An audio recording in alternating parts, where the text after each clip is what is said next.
This whole situation with Gunna has the rap game twisted. People claim they stand on the code, but when it's time to actually apply it, suddenly it's selective. And Jadakiss wasn't about to let Fat Joe slide on that. Now, before you leave any comments, please make sure to watch the entire video. So here's what went down. Gunna just dropped his new album, The Last One, his third project since getting out of jail, moving almost 100K first week. That's huge numbers. And the crazy part, he didn't flood interviews, didn't cry out for sympathy. He just locked in and gave fans music. And truth be told, the album is solid. Now, the problem isn't the music, it's the politics around it. A lot of people are secretly bumping Gunna, but they won't say his name out loud because of those YSL snitching accusations. That brings us to Fat Joe. On his podcast with Jadakiss, Joe was talking about this fire album he's been playing heavy, but he wouldn't say who it was. He danced around it. That's when Jadakiss cut him off like, come on, bro, you're talking about Gunna. Just say it. You're not YSL. You don't owe them that.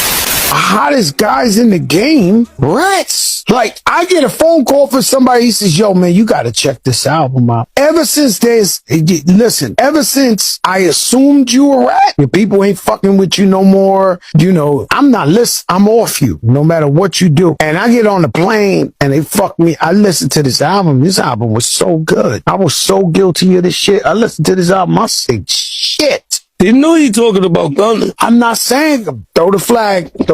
Now you got a flag. You got a flag. You have a flag. Cause we said we wasn't mentioning names like that. But you just said all of that and what? All I said the album was fire. There's a million raps out shout there. that you like his album. Nah. You just said you liked it. You just said you enjoyed it and then said nah. No, I'm not saying that. What I am saying you just said it. So where is, we don't care no more? Hip hop? You can rap? No, I'm asking. You can't rap. But what if you do? You got the #1 album? You got 2 million people on your live? You're this and that. What the fuck is going on earth?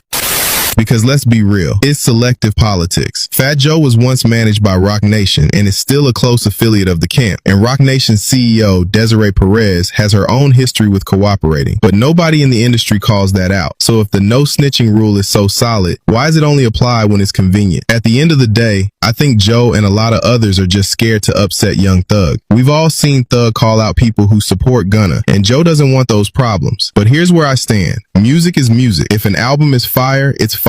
Separating street politics from artistry shouldn't be that complicated, especially for media personalities. And as far as the YSL case, nobody's even been convicted yet. Either keep the same energy across the board or admit it's all selective, because pretending otherwise just exposes how shaky these rules really are. But let me throw it to y'all. Do you think Fat Joe was right for refusing to say Gunna's name? Or do you agree with Jadakiss that it's time to stop playing scared and just call it what it is? Drop your thoughts in the comments.